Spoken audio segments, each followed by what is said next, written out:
Kommuri gold buyers తాకట్లో ఉన్న బంగారం విడిపించి ఆ రోజు మార్కెట్ రేటు కట్టి మిగిలిన డబ్బు మీకే ఇస్తారు. Contact number 9247538993.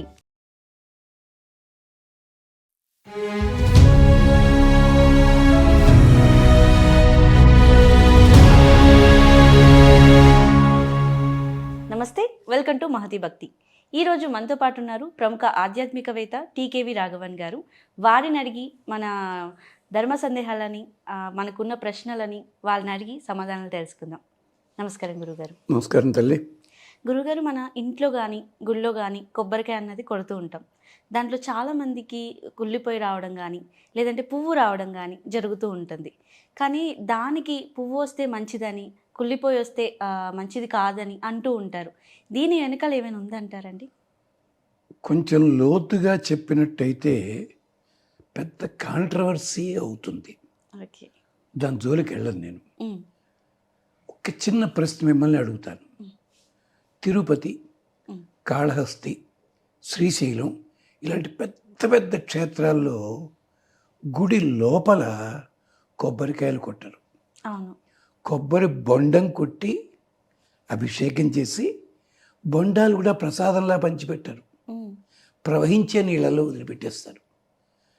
కొబ్బరి బొండాలు కూడా తీసి గుజ్జు తీసి 10 గ్రామ్స్ 15 రూపాయలు అవ్వచ్చు కదా? లేదు. మరి కొబ్బరికాయలు కొట్టడం ఎక్కడి నుంచి వచ్చింది? ఒకప్పుడు పెద్దల కాలంలో, శంకరాచార్యుల కాలంలో పెద్ద సిద్ధాంతం చేసిన బాగుంది, చాలా అద్భుతంగా చేశారు.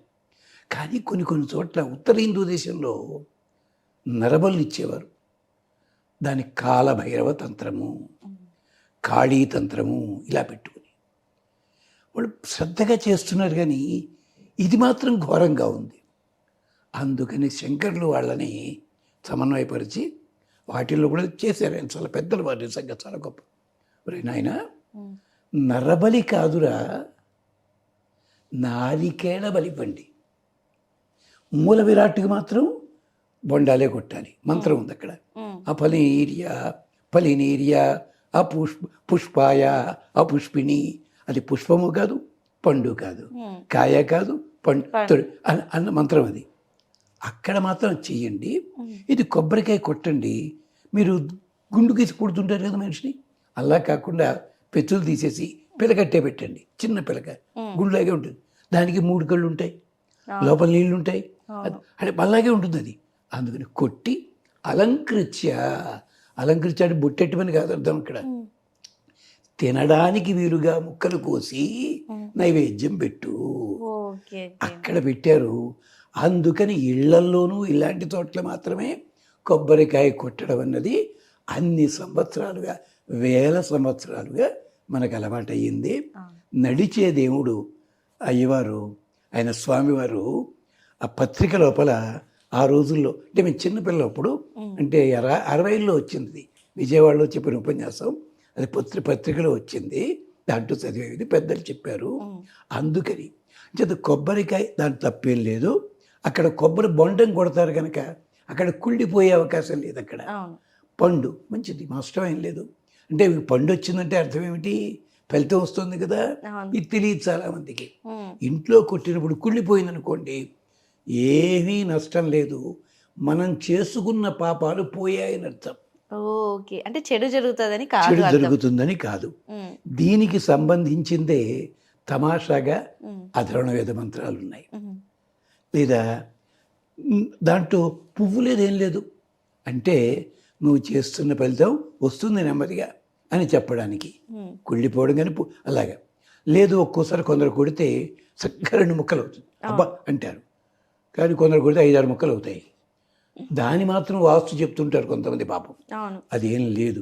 నువ్వు కొట్టడంలో తేడా ఉంటుంది, అది గమనించు. ఇప్పుడు దేవాలయాల్లో కూడాను ఇనపరాడు పెట్టి ఇలా కొట్టేస్తాడు, అన్యాయం అది.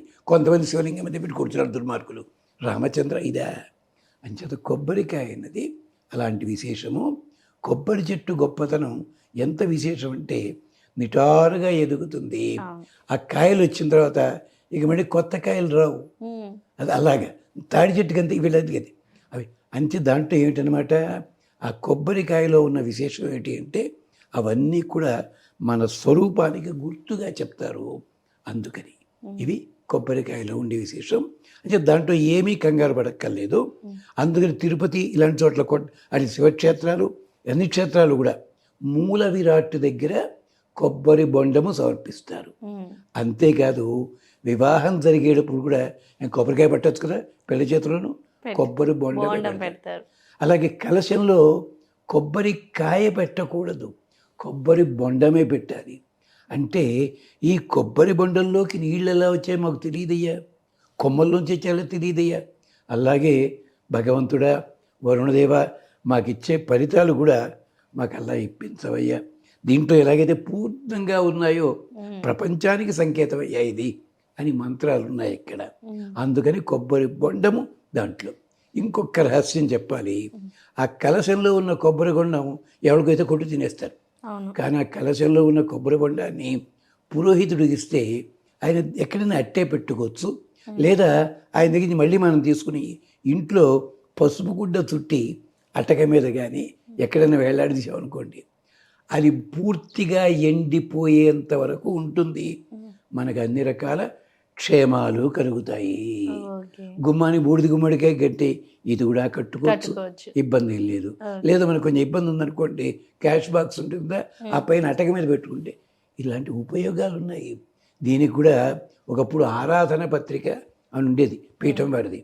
ఆరాధన పత్రిక దీని మీద ఎన్నో విశేషాలు, సుమారు 15 వ్యాసాలు పడ్డాయి. అది కొబ్బరి బండల్లో ఉన్న గొప్పతనము. అది దీనికోసం ఏర్పాటు చేశారు. ఇంకో సరదా మాట చెప్తే మీకు కోప్పడతారేమో. ఒకప్పుడు బ్రాహ్మణ, క్షత్రియ, వైశ్యులు ఇంటిలో తద్దినాలు అవి పెట్టినప్పుడు కొబ్బరికాయ పచ్చడి చేసి పెరుగుతో కలిపి ఇంకేదో 2-3 కలిపి పెడుతుండేవారు. ఉత్త రోజుల్లో కొబ్బరికాయ తినేవాడు కాదు వాళ్ళు, కొబ్బరి పచ్చడి తినరు వాళ్ళు ఉత్త రోజుల్లో. ఆ ఒక్కరోజే తిథి పెట్టే రోజు మాత్రమే కొబ్బరి లోపల పెసరపప్పు ఇలాంటితో కలిపి పెట్టడం. తర్వాత ఈ కొబ్బరి లౌజన్ చేస్తారే స్వీట్లు, ఇది కూడా ఎప్పుడు పెడతారో తెలుసా అమ్మా? అమ్మాయికి సూడిదలు ఇచ్చినప్పుడు, గర్భవతి అయినప్పుడు పెడతారు దాంట్లో ఇలాంటివి. అలాగే కొబ్బరికాయని ఆడినప్పుడు నూనె వస్తుంది, తెలగపిండి వస్తుంది. ఆ తెలగపిండికి కూడా బాలింతరాళ్ళకి క్షేమం.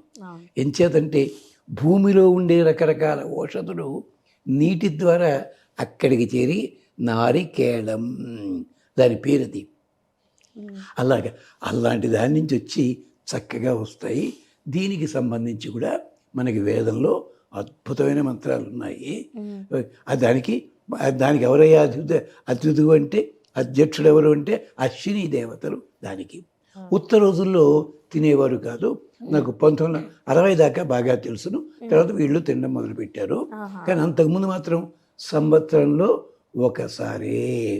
ఆఖరికి కొబ్బరి నూనె రాసుకోవడం కూడా కొబ్బరి నూనెలో ఒక చిటికెడు పసుపు వేసేవారు దాంట్లో రాసుకోవడానికి. ఇలా ఉండేది. అది విశేషం. ఆయుర్వేద లక్షణాలు ఉన్నాయి దీంట్లో. ఇది కొబ్బరి బొండ వెనకాల ఇంత అర్థం ఉంది. ఓకే గురుగారు, నిజంగా చాలా మందికి ఎవరికైతే ఈ అపోహలు ఉన్నాయో ఈ వీడియో చూసాక అవన్నీ తొలగిపోతాయండి. తొలగిపోవాలి, ఖచ్చితంగా తొలగిపోతాయి. And thank you so much గురుగారు.